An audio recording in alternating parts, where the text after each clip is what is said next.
every day there are people, organizations, individuals trying to create new platforms to spread the music that they love. Case in point again, Reji does a mixtape session on a Wednesday night. He doesn't have tens of thousands of people coming there, but there are interested people who are always creating new platforms. But you can't shove music down somebody's throat. You can, that old expression, you can lead the horse to water, but you can't make the horse drink it. Music is something that's emotional and personal. You have to be able to connect with it. And what individuals and companies and groups can do is create platforms where you're able to access the music, but eventually whether you subscribe to that music is a purely personal choice. I hope you enjoyed that. There's something a little different to what we normally do in a club situation, but when the guys kind of told us that they wanted to do a conversation through like DJing, we thought, yeah, let's take that challenge.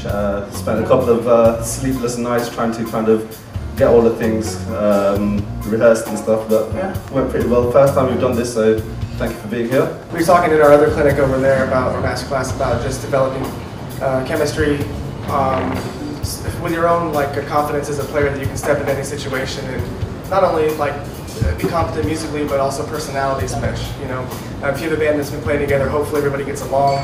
You know, but sometimes I think that actually, you know, like for instance, I screwed up the melody several times on that thing because I don't know it. So I was just figuring it out from after Tara was singing, I had to figure it out by ear. So I was, you know, it may have sounded. I'm glad it sounded like we were playing all together. You know, as a musician, it's something that you deal with a lot, which is the idea of kind of dealing with uncertainty in the moment, because there's always a chance for something to go wrong.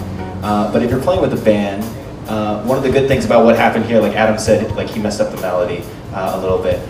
Like I heard that, but it didn't really necessarily mean that the whole thing was going to fold at that point.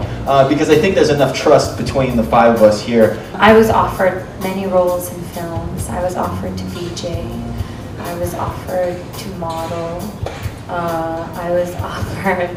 I mean, even now, still, I'm offered, and I sometimes hold my head in my hands, and I get so frustrated because it really is a long road. It is a long road to do things on your own terms and to do it with authenticity and truth. It is hard. The best part about TSM and the kind of courses that we have is we have a dedicated course for turntablism, which is basically not using the turntable as just a player-to-player tracks, but rather you are playing with the tracks to make your own tracks or sounds or whatever and try to manipulate it as a musical instrument. Yeah, there were 4 of us.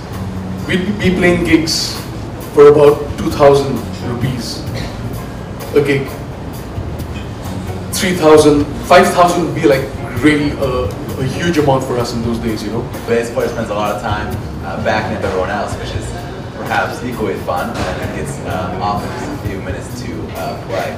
And I think that you know, one of the first things that I did in listening to bass solos was to check out records, to check out people that I really love to listen to, and to hear how they played. India, in terms of a timeline, started the whole electronic music scene later compared to the rest of the world. But that also means that some of the advantages and some of the learnings and the lessons that were experienced in Europe and the States from electronic music can be absorbed quicker in India. I basically had to figure out how to play live with that. So essentially using Ableton Live is not DJing. I think, you know, people should be quite clear on that, because you know, one of the main things about DJing is to you know, get the timing right of your songs and transitions. But what I'm doing with Ableton Live is more like deconstructing my productions and then, you know, putting them back together live.